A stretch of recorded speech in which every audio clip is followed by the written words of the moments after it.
Hoje à tarde, sobre a disciplina de Fundamentos de Biologia, faremos uma breve revisão sobre os conteúdos abordados para a avaliação AV1. Iniciaremos então o conteúdo da aula, abordaremos a introdução à biologia celular, as bases químicas da constituição celular, as bases químicas da constituição celular 2, onde nós abordaremos outros aspectos relacionados à célula, membranas celulares 1, funções e estruturas, membranas celulares 2, funções, estruturas, especializações e sinalização, e a parte de transporte matriz extracelular. Bom, então, a parte da célula como unidade fundamental estrutural dos seres vivos, a morfologia celular, os níveis hierárquicos de organização dos seres vivos e a microscopia óptica e a microscopia eletrônica. Bom, os seres vivos, de uma forma ampla, podemos dizer que apresentam características que são características básicas, e a principal característica é a questão de serem constituídos por célula. E a célula é a unidade estrutural e fundamental de todo ser vivo. Essa célula, na verdade, se nós formos para unidades menores, ela é constituída basicamente por organelas. Essas organelas são constituídas por moléculas e essas moléculas foram compostas, formadas por unidades atômicas, Mas a célula, se nós juntarmos, aglomerarmos, e nós vamos perceber que existem diferentes tipos celulares compostos, por exemplo, o organismo humano, nós vamos ver que os tecidos são compostos, formados por unidades celulares de uma mesma morfologia. Quando nós juntamos diferentes tipos de tecidos, nós formamos um órgão, e quando então nós montamos, agregamos diferentes órgãos montados a funções específicas, nós constituímos um sistema. Portanto, dizemos que um organismo é formado por múltiplos sistemas. Porém, quem são essas células, Então, todo ser vivo é constituído por célula.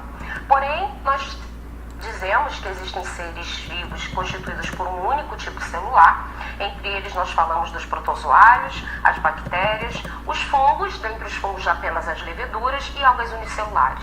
Esses organismos, eles são compostos basicamente por um único tipo celular. Toda a sua vida, todo o seu metabolismo é composto por um único tipo celular. E nós então falamos dos seres pluricelulares. Entre os seres pluricelulares falamos dos fungos filamentosos, falamos de todos os animais e de todos os vegetais. Portanto, em relação à quantidade de células da qual os seres vivos são compostos, nós falamos que existem seres unicelulares e falamos de seres pluricelulares. Mas como são essas células, Elas não são basicamente iguais. Então a gente parte inicialmente da linha evolutiva, Quando a gente fala de origem da vida, a gente faz uma lembrança da sopa de coacervados, posteriormente falamos dos primeiros seres vivos. E os primeiros seres vivos foram as bactérias. Então, temos aqui o primeiro grupo de seres vivos, Aqui nós temos uma outra classe de bactérias, que são denominadas arquibactérias, e uma característica principal apresentada por essas células é a questão do material genético, que é o DNA, solto no citoplasma. Então nós temos uma estrutura, uma célula formada por uma membrana celular e o DNA, que é o material genético presente disperso no citoplasma.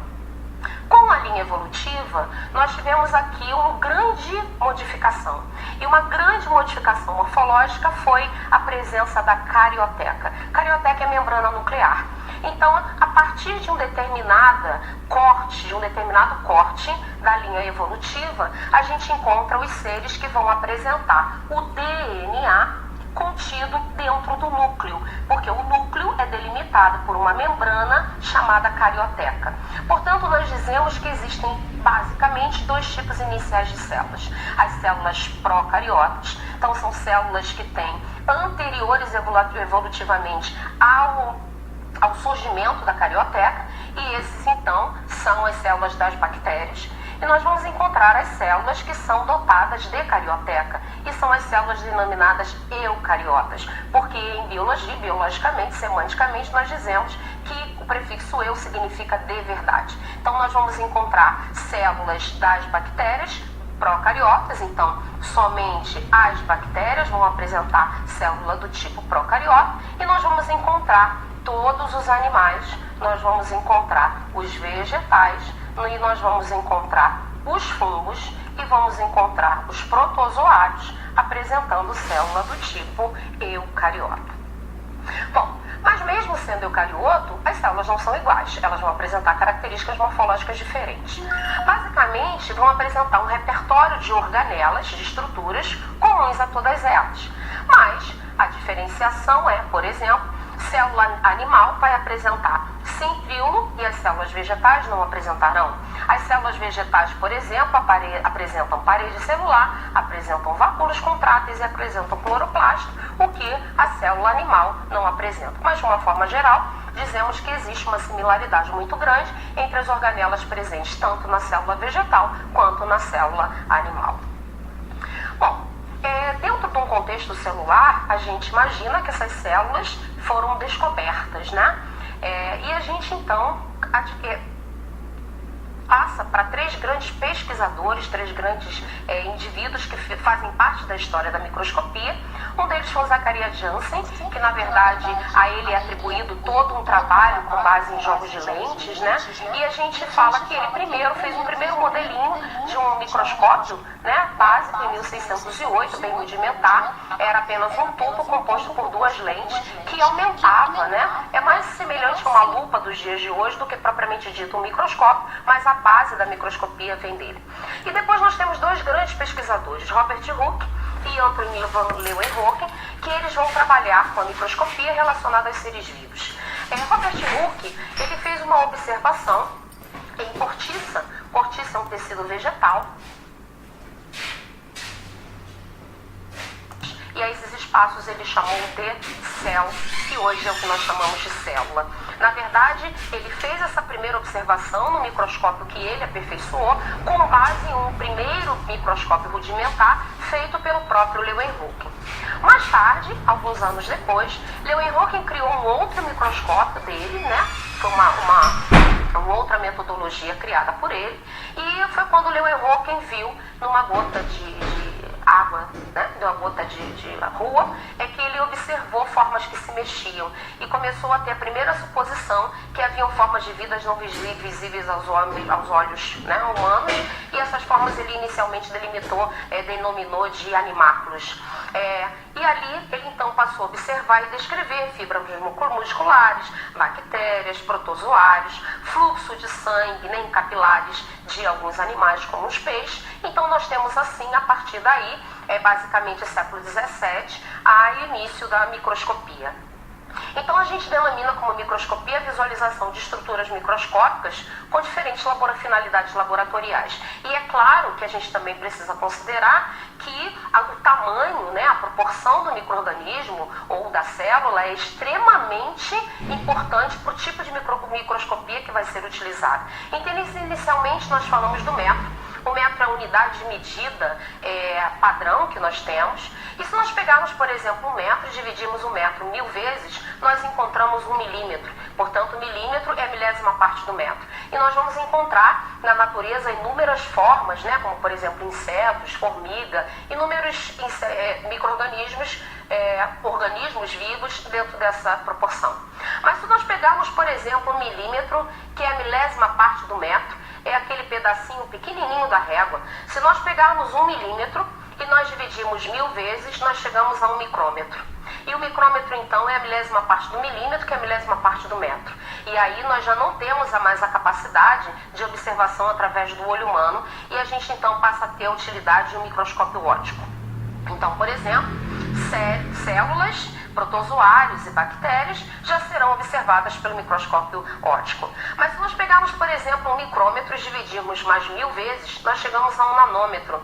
O nanômetro, então, é a milésima parte do milímetro. E o nanômetro, então, já é uma unidade menor e é uma unidade em que o microscópio óptico já começa a ficar com uma proporção muito pequena de visualização. E se nós pegarmos um nanômetro e dividirmos mais 1000 vezes, nós chegamos, por exemplo, ao picômetro e assim aos femtômetros e assim aos atômetros.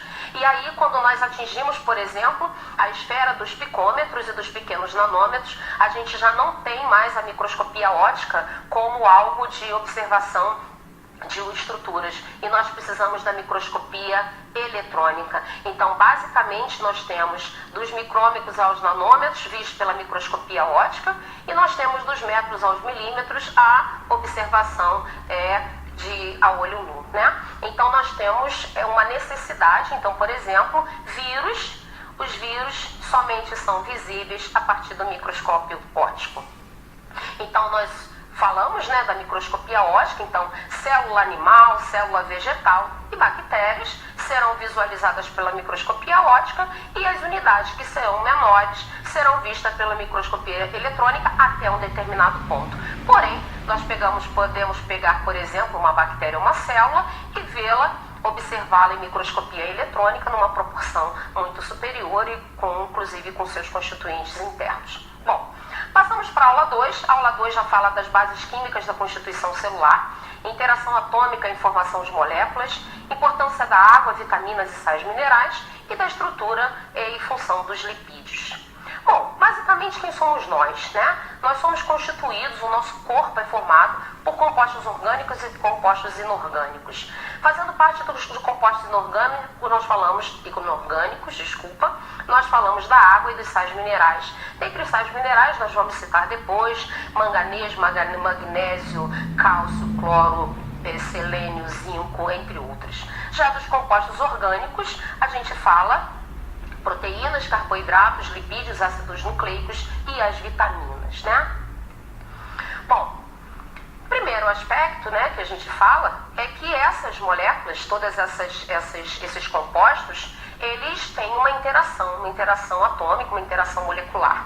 E, em geral, as macromoléculas, as biomoléculas, elas são compostas por unidades básicas. E essas unidades básicas nós denominamos de monômeros. Então, os átomos se ligam por diferentes tipos de ligações químicas, formando moléculas ou agregados iônicos. Estes se unem, formando unidades denominadas monômeros. Os monômeros se ligam, formando polímeros. E as macromoléculas são exemplos de polímeros. Então, por exemplo, se nós pegarmos a molécula que é o amido, a gente encontra o amido sendo uma composta por várias unidades. E essas unidades, então, são monômeros. E esses monômeros, por exemplo, são as glicoses. Se a gente pensa na proteína, a proteína é um polímero. A proteína é uma sequência de unidades menores denominadas aminoácidos. Portanto, cada aminoácido é um monômero que vai formar estruturalmente uma cadeia primária de uma proteína, que é um polímero. Quando a gente fala dos compostos inorgânicos, né, o primeiro deles que a gente fala é a água. A água é uma substância essencial à nossa vida, né? Ao longo da vida, nós vamos desidratando. O teor de água presente no organismo do indivíduo normal é maior do que um bebê e do idoso maior do que um adulto. Então, a gente, na verdade, sabe que metabolicamente o teor de água do organismo, consequentemente das células, ele diminui com o tempo. O percentual de água no organismo humano varia de acordo com o tecido, idade e condição metabólica. E apresenta diversas funções: transporte de nutrientes, resíduos metabólicos, hormônios, enzimas e células sanguíneas. É um excelente solvente em meio de suspensão, permite reações químicas para formar novos compostos, regula a temperatura corpórea, isso é extremamente importante para a gente, eliminação de toxinas acumuladas no nosso organismo através da urina. Então a gente sabe que a essencialidade da água, a célula, principalmente na composição do citoplasma celular. Bom, um outro composto inorgânico que falamos, né, de forma ampla, são os sais minerais.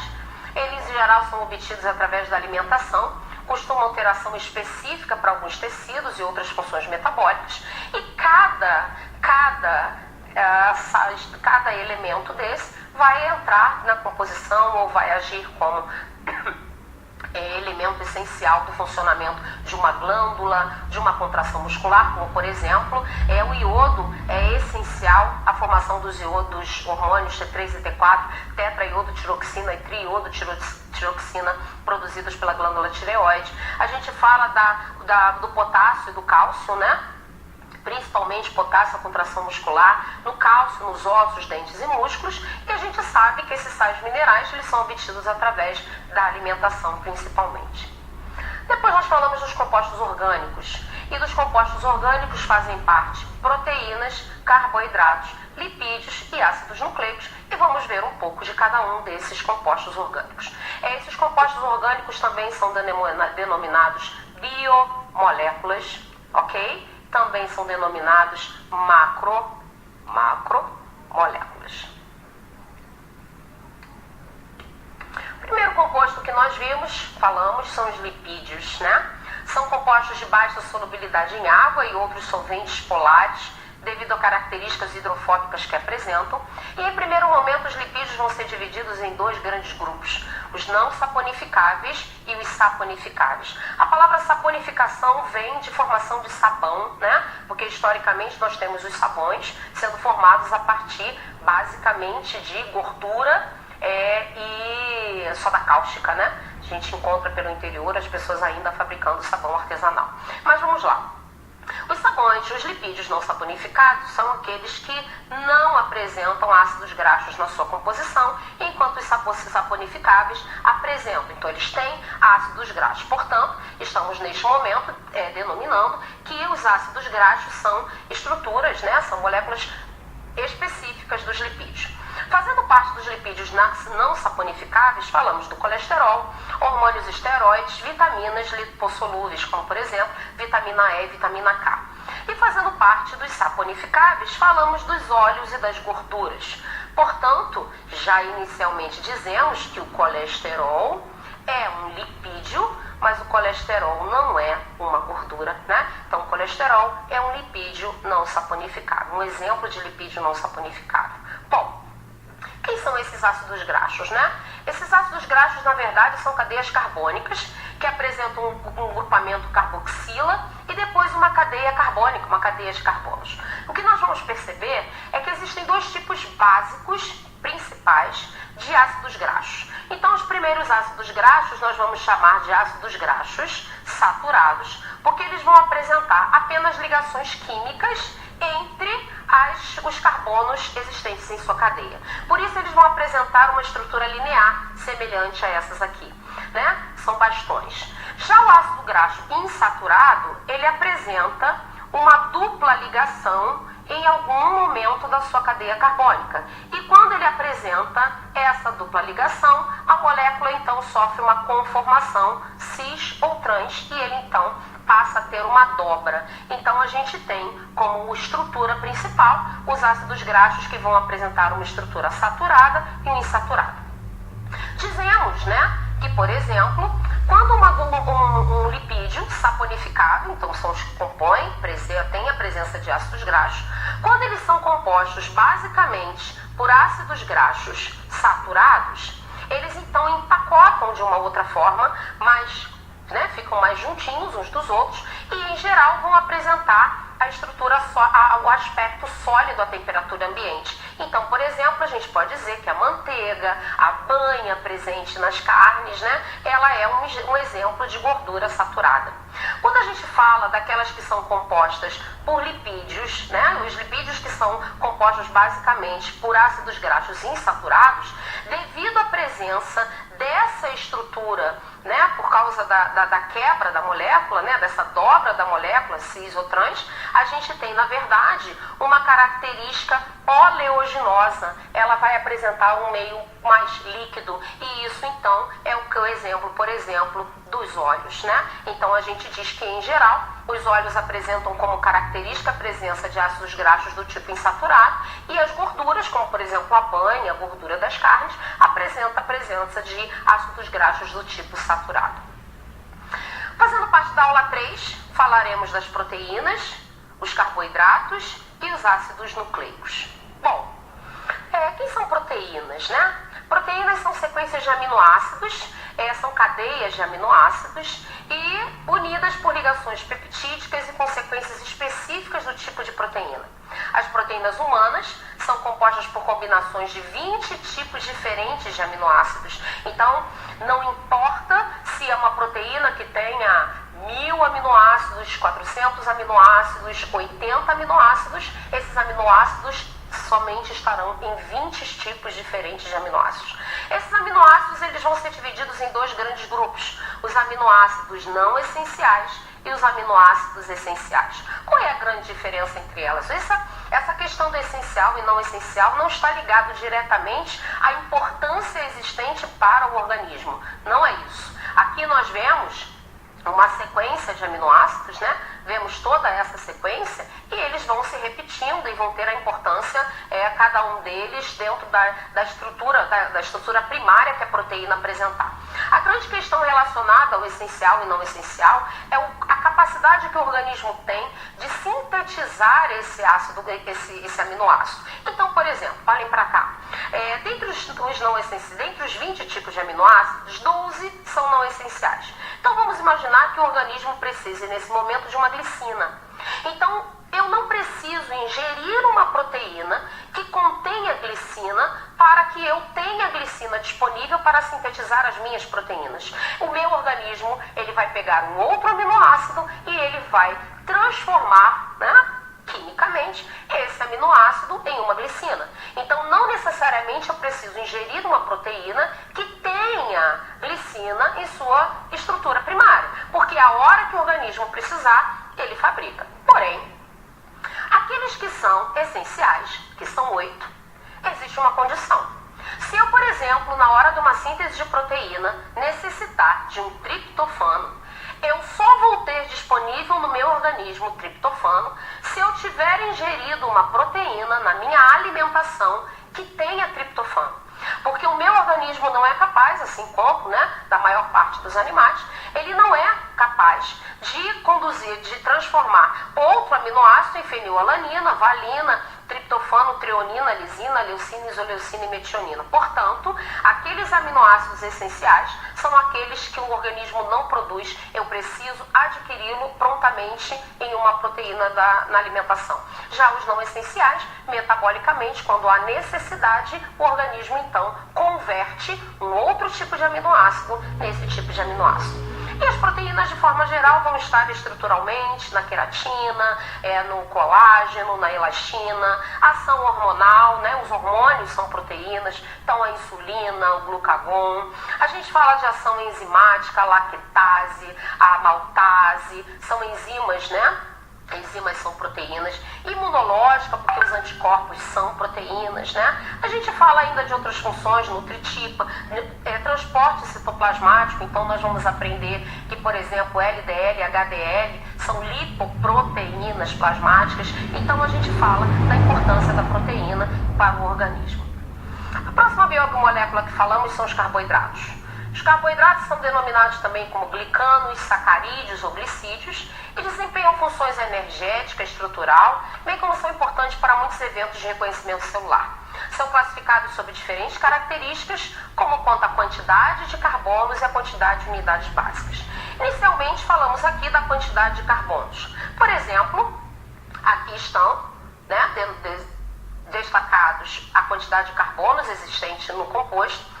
Denominamos de triose aqueles carboidratos que apresentam 3 carbonos na sua estrutura, tetrose, aqueles que apresentam 4 carbonos, pentose, os que vão apresentar 5 carbonos, e hexose, os que vão apresentar 6 carbonos. Por exemplo, aqui vemos uma molécula de glicose e contamos 1, 2, 3, 4, 5, 6. Portanto, a glicose é uma hexose, ok?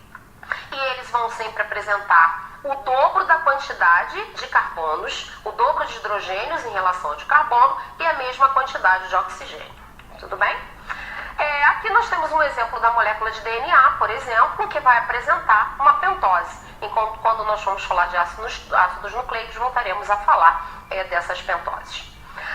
Uma outra classificação que nós temos é quanto às unidades básicas, que a gente chama vulgarmente de OSEs. Então, por exemplo, quem é um monossacarídeo? Um monossacarídeo é um carboidrato composto por uma única unidade. E essa é como exemplo, glicose, frutose, galactose formam os monossacarídeos. Já os disacarídeos são aqueles formados por duas unidades básicas. E aqui embaixo nós vemos, por exemplo, os principais disacarídeos. Falamos da sacarose, que é formado por uma unidade de glicose e uma unidade de frutose. Falamos da lactose, que é formada por uma unidade de glicose e uma galactose.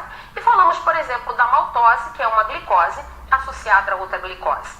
Digerir esses compostos significa separar essas unidades, né? Isso é a digestão. E então utilizá-las ou em conversão da galactose e da frutose para obtenção, principalmente para obtenção de energia. Então os principais sacarídeos são a sacarose, lactose e maltose. Já os polissacarídeos são formados por quantidades variadas de glicose, de unidades de glicose, podendo ter 1.500 a 3.000 unidades de glicose. Os principais carboidratos que nós vamos encontrar de polissacarídeos, né? Nós vamos falar do amido, a celulose, o glicogênio e a quitina. Vamos observar aqui no quadrinho. Nós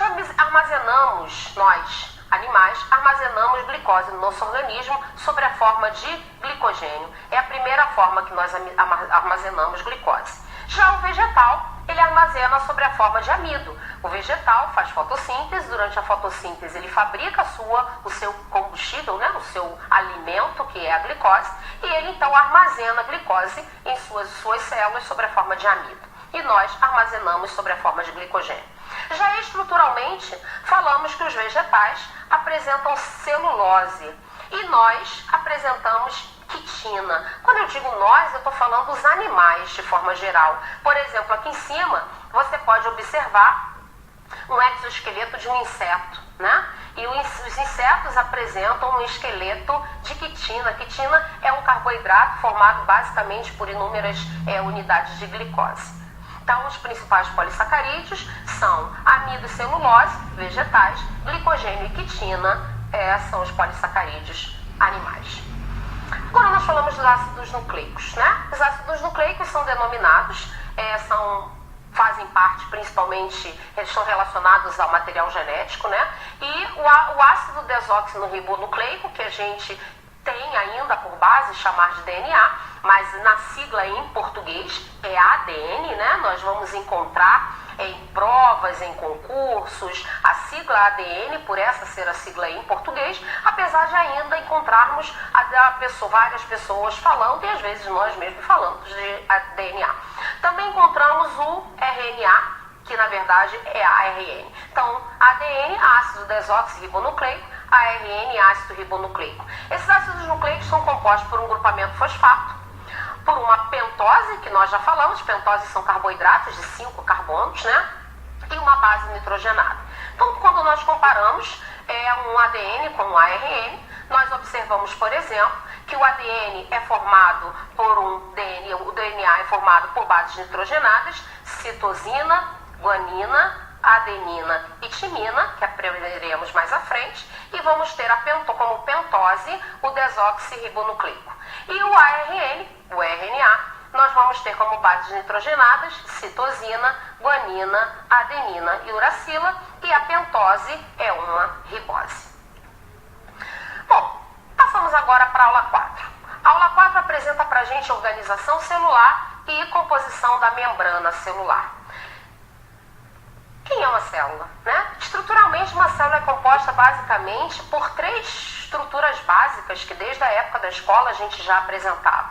A presença de uma membrana celular, né, que a gente desenhava como quase um ovinho frito, a membrana celular, um citoplasma e um núcleo, né? Então a gente tinha a membrana celular, também é chamada de plasmalema, também chamada de membrana plasmática, né?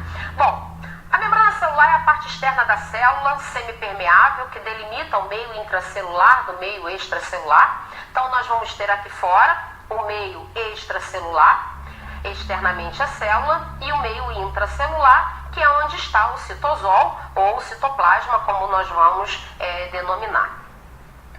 A membrana, ela é composta por uma bicamada de fosfolipídios com proteínas integrais, proteínas periféricas e umbilicais.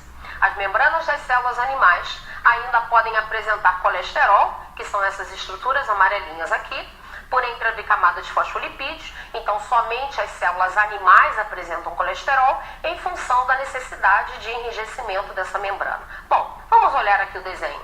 Nós vamos observar, então, uma bicamada de fosfolipídios. Essa bicamada de fosfolipídios, ela está inversamente voltada uma contra a outra.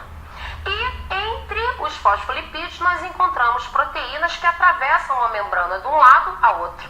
Essas proteínas são denominadas proteínas integrais. E vamos encontrar proteínas que vão estar voltadas ou para o meio extracelular ou para o meio intracelular. E aqui em cima, por fora, vamos encontrar estruturas denominadas glicocálices, que são formadas por carboidratos.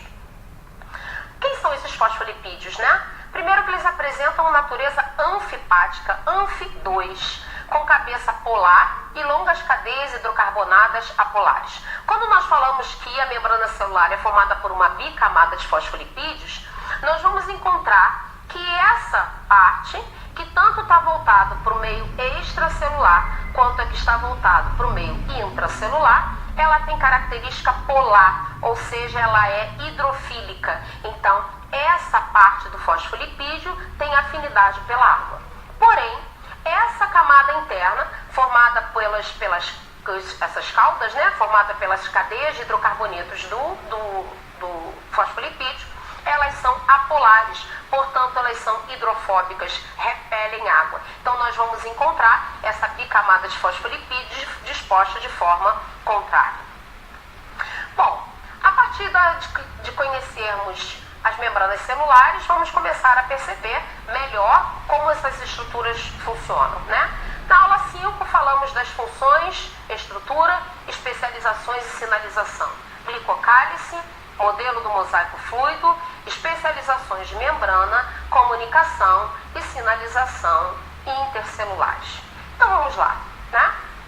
Voltamos. Primeira estrutura que nós falamos é o glicocálice.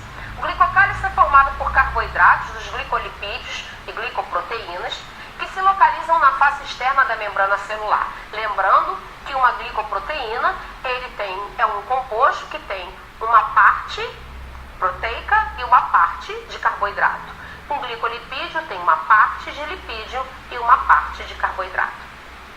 Varia de um tipo celular para outro e na mesma célula varia com a região da membrana e conforme a atividade funcional da célula em determinado momento. Portanto, nós vamos encontrar diferentes tipos de glicocálise e funções celulares apresentadas por eles. Posteriormente, falamos das proteínas integrais, também denominadas intrínsecas. Essas proteínas, conforme já falamos, elas atravessam a membrana de um lado a outro. Então, elas tanto vão ter contato com o meio extracelular, quanto elas vão apresentar contato com o meio intracelular. São proteínas que atravessam a membrana celular e que podem desempenhar diferentes funções, como canais iônicos, como receptores, tem função de adesão, transporte ou atividade enzimática. E também vamos encontrar proteínas que ou estão externamente à membrana ou voltadas para a parte interna da membrana. E essas são denominadas proteínas periféricas, também denominadas de extrínsecas. São proteínas que estão voltadas para o meio intracelular ou para o meio extracelular. Mais à frente veremos qual é a grande função dessas proteínas. Mas tem uma característica importante. A posição dessas proteínas dentro dessa bicamada de fosfolipídios, ela não é sempre a mesma. Na verdade, esses fosfolipídios, eles apresentam uma fluidez, eles mudam de lugar. A gente tem que imaginar que essa célula recebe impacto, que essa célula ela é comprimida, e esses ácidos graxos, eles podem, esses fosfolipídios, eles podem mudar de posição, então, a gente diz que a membrana, ela é um modelo do mosaico fluido, ou seja, uma hora essa membrana está aqui, mas a posição, né, aqui embaixo a gente vê que os fosfolipídios, eles podem se movimentar para o lado, para trás, para frente, podem inclusive virar, o de baixo virar para cima, fazendo um movimento denominado flip-flop, e isso faz com que essa proteína mude de posição. Então, nós não temos um desenho formalizado da membrana. Em algum momento, essas proteínas mudam de posição e passam a ocupar lugares depois. Isso foi proposto por Nicholson e Singer em 1972, onde a posição das proteínas varia de acordo com a pressão sofrida pela célula por perda de fosfolipídios e etc. Então, consequentemente, eu neste momento tiraria uma foto da membrana com esta proteína nesta posição, e daqui a algum tempo, se eu voltasse e fizesse, ela estaria, por exemplo, em outra posição. E a isso nós denominamos de modelo do mosaico fluido. Mas temos que considerar que nós não temos uma única célula. Nós, animais principalmente, não temos uma única célula. Vamos ser pluricelulares.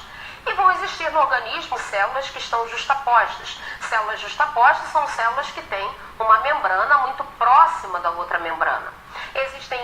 Os tecidos conjuntivos vão apresentar um líquido extracelular, que falaremos mais à frente, mas nós vamos ter células que têm uma proximidade maior uma com a outra. Bom, existem membranas que vão ter especializações de acordo com a necessidade funcional daquela célula. Então, as principais especializações de membrana são, primeiro, vamos observar aqui, zonas de oclusão. Aqui nós temos um esquema, aqui nós temos uma foto, Nessa foto nós observamos a membrana de duas células, então para cá é uma célula, para cá é outra célula, e nós observamos que em algum momento a membrana dessas células sofre uma oclusão, ou seja, nós vemos que em algum momento a membrana dessas células ela tem um fechamento, um contato maior uma com a outra, e isso bloqueia. Aqui nesse espaço fica confinado um líquido extracelular. Ainda falamos das zonas de oclusão, ainda falamos dos desmossomos, que são na verdade filamentos que são voltados para a célula, e a gente fala aqui embaixo das junções comunicantes, que são os gap. As junções comunicantes, elas são estruturas bem interessantes, porque elas formam um sistema em que essas proteínas elas fazem um movimento, que é um movimento giratório, e em algum momento esse canal de uma membrana com a outra, em algum momento este canal vai estar completamente fechado, e em algum momento esse canal vai estar aberto. Então elas fazem um movimento e com isso esse se torna um canal. Já quando a gente fala das microvilosidades, a gente vai encontrar células, principalmente como exemplo as células do intestino, que são células que apresentam microvilosidades. Essas microvilosidades, na verdade, elas aumentam a superfície de contato da célula. Então, algo como se eu tivesse que ter uma superfície de absorção desse tamanho, eu agora então tenho compactado, Então eu vou compactar isso aqui e eu vou ter uma superfície de absorção maior nesse espaço. Então, a gente sabe que as microvilosidades são especialidades de membrana e as células intestinais, por exemplo, são células que vão, além de outras, apresentar essas características. Em relação à comunicação e sinalização celular, a gente volta a falar da junção comunicante, porque é uma forma de comunicação entre as células. Então, conforme nós falamos, existe aqui, existem essas proteínas, e em algum momento essas proteínas giram, e ao girar, elas abrem e formam esse canal. Em algum momento ela gira e ela fecha esse canal, e a gente então consegue ter uma passagem, uma entrada e saída de materiais da célula determinado pela própria membrana. Também falamos da sinapse. A gente fala da sinapse como uma forma de comunicação entre as células, de certa forma também de sinalização, e através das sinapses feitas principalmente pelos neurônios, a gente então tem uma comunicação entre as células. Além disso, nossas células também se comunicam de outras formas. Se comunicam por via hormonal, se comunicam através das citocinas, como as células do sistema imunológico.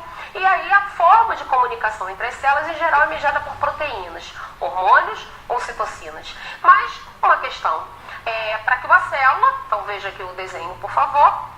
Por exemplo, esta célula é uma célula produtora, é uma célula que está secretando, por exemplo, citocina. Mas uma célula só é capaz de perceber, ou melhor, esta só consegue se comunicar com esta, se esta célula aqui tiver um receptor capaz de se ligar a esta citocina e fazer a comunicação. Então, há necessidade que as células tenham um receptor específico para receber essa comunicação, As formas de sinalizações podem ser autóctona, quando a mesma célula ela secreta a substância para ativá-la. Ela mesmo libera e ela mesmo recebe o sinal químico. Parácrina, quando é próximo, então é esta célula, como por exemplo, a gente fala dos macrófagos e dos linfócitos, né? Como esta célula, ela na verdade vai secretar, por exemplo, uma citocina, um hormônio, e uma célula próxima a ela tem um receptor e ela então ativa este tipo celular. Mas, se esta substância produzida por esta célula produtora cair no sistema sanguíneo ou linfático, a gente diz que tem ação endócrina e aí a célula não precisa estar uma perto da outra. Essa sinalização e essa comunicação vai acontecer em qualquer lugar do corpo. Na aula 6, falamos das membranas celulares, transportes e matriz extracelular, falamos de gradiente de concentração, falamos de transporte passivo, falamos de transporte ativo e falamos de matriz extracelular. Então vamos lá. Bom, primeiro que a gente vai perceber é que a célula, né, ela inicialmente é denominada de portão da célula, né? A gente vê aí na escola, nos tempos antigos que aprendemos inicialmente a biologia, a gente aprendia que a membrana ela delimita a célula e ela é um portão, né? Ela é na verdade, porque a gente diz que é uma permeabilidade seletiva, nem tudo entra, nem tudo sai da célula. A célula precisa identificar aquilo que é necessário entrar ou sair, ou quando há algum problema na membrana que ela perde, né? E a gente fala isso um pouquinho mais à frente. Bom, inicialmente nós vamos observar a relação entre soluto e solvente. O transporte através da membrana celular ocorre principalmente devido à diferença de concentração entre soluto e entre solvente. Solvente, basicamente, falamos de água. E onde está essa água? Essa água está ou no meio extracelular, ou essa água, né, fora da célula, ou se essa água está no meio intracelular, que é dentro da célula. Bom, nós temos 3 condições que são condições básicas. Vamos considerar como bolinhas vermelhas um soluto e vamos considerar esse meio e dentro da célula, né, aqui a membrana da célula, vamos considerar esse espaço como um solvente. Então veja bem, consideramos como isotonia, chamamos de isotonia, quando há a mesma concentração de soluto, aqui ó, dentro e fora da célula. Então quando há um equilíbrio de soluto e solvente dentro, meio intracelular e fora da célula, nós dizemos que isso está em isotonia. Em geral, nós vamos encontrar nos livros essas representações esquemáticas como nós temos aqui embaixo. Então, por exemplo, aqui nós temos uma representação de um recipiente e esse recipiente tem essa linha semipontilhada fazendo menção, por exemplo, à membrana. Então, vamos para o primeiro quadrinho, está aqui a setinha, então esta linha que nós vamos considerar aqui representando a semipermeabilidade da membrana celular. Então vamos lá, vamos entender um pouco melhor isso. Toda vez que nós temos, por exemplo, um desequilíbrio, uma condição diferente entre o meio intracelular e o meio extracelular, nós vamos observar onde o meio está mais concentrado de soluto. Então vamos lá. Por exemplo, em A, que é dentro da célula, nós temos uma quantidade de solutos maior do que nós temos do lado de fora, que é o meio extracelular. Então, nós vamos dizer que a célula está num meio chamado meio hipotônico, ou seja, ela está em baixa concentração de soluto. Quando a gente olha nesse esqueminha aqui de baixo, a gente vai transportar como A esse lado e como B o outro lado. E o que a gente observa nesse A e nesse B? O lado de cá tem mais soluto, o lado de cá tem menos soluto. Então eu posso dizer da seguinte maneira: o meio B está hipotônico em relação ao meio A. Ou eu posso dizer que o meio EA, o meio A, está hipertônico em relação ao B. Vamos considerar agora o terceiro exemplo. Já vimos aqui uma condição de isotonia, né? Um equilíbrio. Se existe esse equilíbrio, então eu tenho um lado e outro, e nesse caso aqui da célula, meio intracelular e meio extracelular, em equilíbrio, então eles atingiram a isotonia. Vamos considerar agora o terceiro exemplo. No terceiro exemplo, eu tenho um meio intracelular, menos concentrado do que o meio extracelular. Se nós formos olhar aqui para baixo, eu vou dizer que, por exemplo, A está hipotônico em relação a B, ou eu digo que B está hipertônico em relação a A. Portanto, não há um equilíbrio na proporção entre solvente e soluto. E isso é a base porque nós vamos aprender agora neste momento. O transporte através da membrana, então, vai obedecer a esse transporte e essa diferença existente entre a proporção de soluto e solvente. Enquanto a isotonia é uma proporção normal, o que entra e o que sai sendo normal. Por exemplo, a principal solução isotônica usada por nós, se chama soro fisiológico. Soro fisiológico é uma substância formada por 0,9% de cloreto de sódio, e é por isso que quando nós precisamos infundir soro, hidratar o indivíduo, a gente não hidrata ingerindo água, mas se a gente precisa hidratar o indivíduo por via endovenosa, a substância que nós vamos colocar é uma substância isotônica, ou seja, é uma substância que vai ter a mesma concentração de soluto que nós temos dentro das nossas células. Portanto, dentro das nossas células e fora das nossas células, deveria ter 0,9% de cloreto de sódio. E quando não tem? Quando dentro ou fora tem mais ou menos, vai haver um transporte. Então vamos ver para cá. Esses transportes podem ser caracterizados como transporte passivo, sem gasto de energia, ou transporte ativo, com gasto de energia. O que é ter gasto de energia, A gente vai aprender que a molécula a energia, que nós vamos falar posteriormente, se chama ATP, trifosfato de adenosina. Por que não há gasto de energia no transporte passivo? Porque nós estamos a favor de um gradiente de concentração, do mais concentrado para o menos concentrado. E nós vamos aprender a difusão simples, a difusão facilitada e a osmose. Já quando a gente fala de transporte ativo, a gente está indo contra um gradiente de concentração. Eu estou indo do lado que tem menos para o lado que tem mais. Portanto, gasto de ATP, gasto de energia. Como exemplo, nós vamos falar da bomba sódio-potássio e das endocitoses e das exocitoses. Bom, quando a gente fala de difusão facilitada, a gente está considerando aqui a membrana, uma bicamada de fosfolipídios. Aqui existem solutos, então eu tenho esse lado aqui, um lado hipertônico em relação a esse lado aqui. Não existe isotonia, não existe um equilíbrio. Então vamos observar aqui. Difusão simples é a passagem de soluto do meio hipertônico para o hipotônico sem gasto de energia, com o intuito de atingir isotonia. Então, se eu tenho aqui uma membrana semipermeável, eu tenho um lado mais concentrado e eu tenho um lado menos concentrado, naturalmente eu vou ter passagem daqui para cá, daqui para cá, daqui para cá.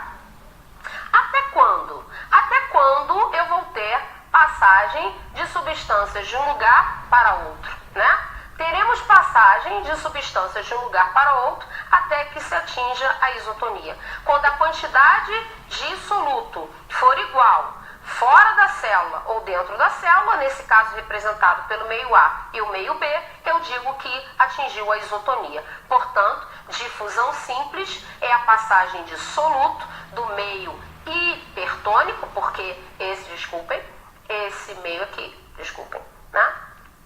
esse aqui era o meio hipertônico e esse aqui é o meio hipotônico. Portanto, temos difusão, passagem de solutos do meio hipertônico para o hipotônico com o intuito de atingir a isotonia. Essa passagem, ela pode ser diretamente através da membrana, que nós chamamos de difusão simples, ou ela também, a favor de um gradiente de concentração, eu tenho do mais concentrado para o menos concentrado, então está a favor de um gradiente de concentração, e eu vou chamar de difusão simples. Se essa passagem ocorrer através de uma proteína integral, de uma proteína transmembrana, aqui uma proteína transmembrana, eu digo que essa difusão se chama difusão facilitada. Então, portanto, difusão, passagem de soluto do meio hipertônico para o hipotônico, com o objetivo de alcançar a isotonia. Quando a gente fala, por exemplo, de osmose, A gente está falando de osmose, a passagem de solvente do meio hipotônico para o hipertônico. Então, veja bem, nós vamos ter aqui um soluto, e esse soluto não tem a condição de passar por esse espaço. Então, ao invés do soluto passar, quem vai migrar de um lugar para outro é a água. E aí eu tenho um grande objetivo de atingir a isotonia. Então, osmose é a passagem de solvente do meio hipotônico, porque nesse caso, por exemplo, neste caso aqui, qual lado precisa ser diluído, digamos assim? O lado que precisaria ser diluído é esse. Então, a água vai migrar do hipotônico para o hipertônico. Então, portanto, osmose, passagem de solvente do meio hipotônico, desculpa que há um erro aqui, hipotônico para o hipertônico, sem gasto de energia, com o intuito de atingir a isotonia. E assim a gente observa na osmose, se por exemplo, uma célula for colocada no meio isotônico, e nós falamos, por exemplo, o soro fisiológico, se uma célula nossa for colocada, por exemplo, numa solução como soro fisiológico, ela permanecerá inalterada, exatamente porque eu tenho a mesma concentração, a mesma proporção de soluto e solvente, tanto no meio extracelular quanto no meio intracelular, e a célula permanece inalterada. Porém, se eu colocar a minha célula num meio hipotônico, ou seja, o meio aqui dentro tem mais soluto do que tem aqui fora, automaticamente eu tenho a célula liberando, está invertido aqui, vamos ver aqui, se eu tenho a célula sendo contada, está invertido, está um processo invertido. Se eu tiver, por exemplo, a célula sendo colocada num meio hipertônico, que é um meio um meio repleto de soluto, eu automaticamente tenho saída de água com o objetivo, então desculpem aqui, é um meio hipertônico. Então, consertem aqui, por favor, hipertônico, ok? Ao contrário, se for um meio hipotônico, a célula então vai ter mais solutos dentro dela do que na verdade tem o meio extracelular, e o meio interno vai estar mais concentrado. Ao estar mais concentrado, o meio interno da célula precisa ser diluído. Portanto, a água irá entrar para diluir o interior dessa célula. Então, se nós tivermos uma célula sendo colocada no meio hipotônico, ela vai aumentar de tamanho, desculpem o erro aqui. Se a célula for colocada no meio hipertônico, ela irá murchar. Por exemplo, é o que aconteceria se uma célula nossa fosse colocada na água do mar. Se nós colocássemos uma célula nossa na água do mar, ela automaticamente sofreria crenação, ela murcharia. Depois falamos da bomba sódio-potássio, que é um contratransporte. A bomba sódio-potássio ocorre através de uma membrana integral, uma proteína integral, onde a gente tem saída de 3 íons sódio e entrada de 2 íons potássio. Então, saída de 3 sódios, entrada de 2 potássios. A gente tem, na verdade, uma proteína que ora ela abre para o meio interno e ali ela capta 3 sódios e depois ela libera esses 3 sódios do lado de fora. Depois ela, então, recebe 2 íons potássio. Tá aqui, recebe 2 íons potássio, fecha em cima, abre na parte de baixo e libera 2 íons potássios para o lado de fora. Então, a bomba sódio-potássio, ela é representada aqui, nesse desenhozinho. Nós temos, então, gasto de energia, gasto GTP, onde existem fendas, sítios aqui, locais onde o soluto acopla. Então, nós temos saída de 3 íons sódio, sódio sai, e temos entrada de 2 íons potássio. A cada movimento completo da bomba sódio-potássio, mais tarde na frente vocês aprenderão o quanto isso é importante, por exemplo, para a questão energética da célula. De endocitoses falamos de fagocitose, que é o englobamento de micro-organismos, né? Basicamente pela formação de pseudópodos. Pseudópodos são denominados pela nomenclatura falsos pés. Aqui a gente são projeções de membrana, e essas projeções têm por objetivo captura de micro-organismos ou de partículas maiores. Então são projeções externas que a célula faz com o objetivo de captura, fagocitose. Já a pinocitose é formação por invaginação da membrana. Na verdade, a membrana ela é íntegra, né? Ela então faz essa invaginação e aquele soluto que estava aqui disperso no meio extracelular entra por dentro dessa formação. Depois isso é fechado e quando finalmente essa vesícula se forma, né? Quando se forma, libera, isso vai abrir e vai liberar esse composto para dentro da célula. Então, pinocitose é através da formação de pseudópodos e pinocitose através de invaginação de membrana. A nossa aula está acabando. Para finalizar, falaremos da matriz extracelular. Essa matriz extracelular é formada por uma malha de proteínas e carboidratos que constitui o meio extracelular, além de água e íons, situado ao redor das células do tecido conjuntivo, né? A gente fala basicamente tecido sanguíneo cartilaginoso, né? São células que vão apresentar um espaço, esse fluido, esse espaço que está aqui ao redor das células. Confere integridade estrutural aos tecidos, suporte mecânico, barreira química, regulação enzimática, reparação celular e estrutural e conferir resistência à tração do tecido. É um dos principais componentes presentes, né, no tecido, na matriz extracelular. Nós falamos do colágeno, o quanto colágeno. Então, por exemplo, aqui em cima nós temos tecido epitelial formado por células justapostas, né? A gente tem uma série de reações, uma série de eventos ocorrendo no meio extracelular. O meio extracelular é onde está presente todo o conteúdo que vem para as células, né? E também aquilo que a célula excreta, aquilo que a célula coloca para fora na exocitose, a gente então tem presente no meio extracelular. E esse meio extracelular, ele vai fazer, né? Ele vai, associado a outros componentes, como por exemplo proteínas, vai formar essa matriz que a gente chama de matriz extracelular, que a cada dia mais é pesquisada, a cada dia mais nós trabalhamos a questão da sua importância. Ok? Bom, esse conteúdo, basicamente até o conteúdo 6, né? Nós sabemos que essa é uma base estrutural da disciplina de biologia, de fundamentos de biologia.